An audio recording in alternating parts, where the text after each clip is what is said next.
l'artisanat local. On l'a vu là avec les balais. Vous allez voir qu'on va prendre le manche. Pas n'importe lequel. Pas mal. Pas mal, non avec le Made in France tout de suite. Un luthier un peu particulier, autodidacte.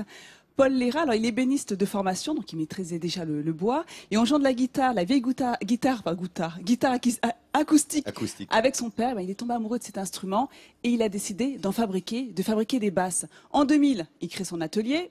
En 2009, il reçoit un prix par un magazine américain spécialisé dans les basses. Il est situé à Courthézon.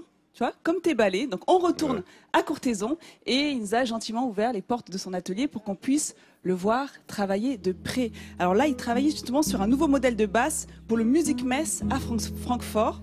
Donc, c'est un modèle en bois d'érable qui va être recouvert entièrement de feuilles d'or. Donc là, vous le voyez tracer le manche et le corps de sa future basse sur une planche en bois brut. Alors, il n'utilise pas les bois prédécoupés. Il aime choisir sa bille de bois, la sécher, comme ça, il connaît parfaitement l'âge du bois qu'il utilise. Ensuite, il les découpe avec une scie à ruban. Alors c'est un perfectionniste, Paul. Hein. C'est rien, excuse-moi, quand tu parles, il y a un avion qui est passé. Oui, c'est pour ça que j'ai levé la voix. À l'antenne, voilà.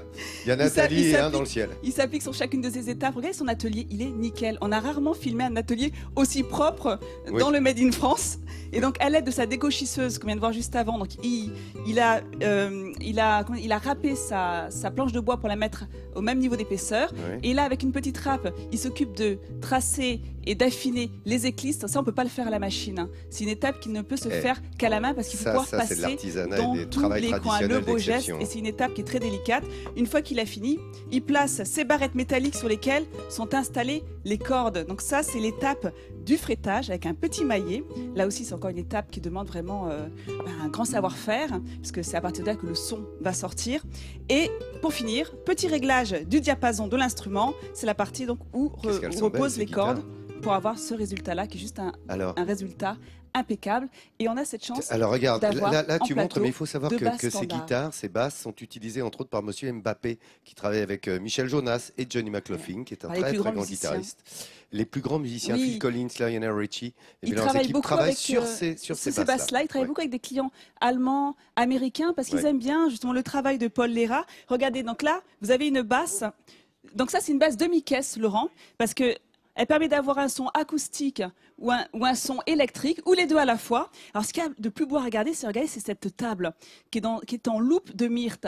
Alors, la loupe, vous savez, c'est l'excroissance qu'on a sur les troncs. Donc, on va dire que c'est pas la partie la plus belle, mais on l'utilise justement, on la rend belle parce que ça permet d'avoir ces petits yeux-là, ces petits noyaux. On les utilise pour mettre en avant justement ça personnalise ce bois. la guitare, en fait. Mais oui, c'est ce qu'il fait. Il adore mélanger les essences de bois. C'est un objet d'art, Nathalie. Ça, c'est un bois très cher. C'est des œuvres d'art.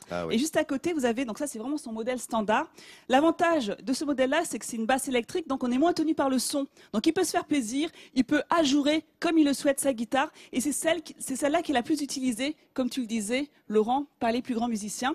Et en plus, on a cette chance d'avoir Paul qui est venu nous faire un petit coucou. Bravo, donc, bravo jeune homme. Encore un grand bravo à ce luthier autodidacte. Vous avez vraiment bien choisi votre voix. Et on vous souhaite encore beaucoup de succès pour la suite.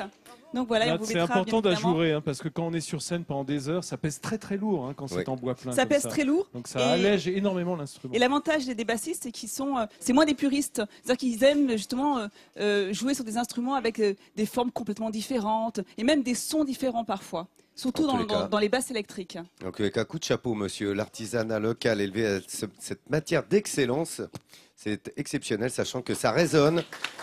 Ces instruments dans le monde entier avec les plus grands groupes. Et merci de nous avoir ouvert les portes de son atelier. Voilà, ça c'est de l'artisanat d'excellence.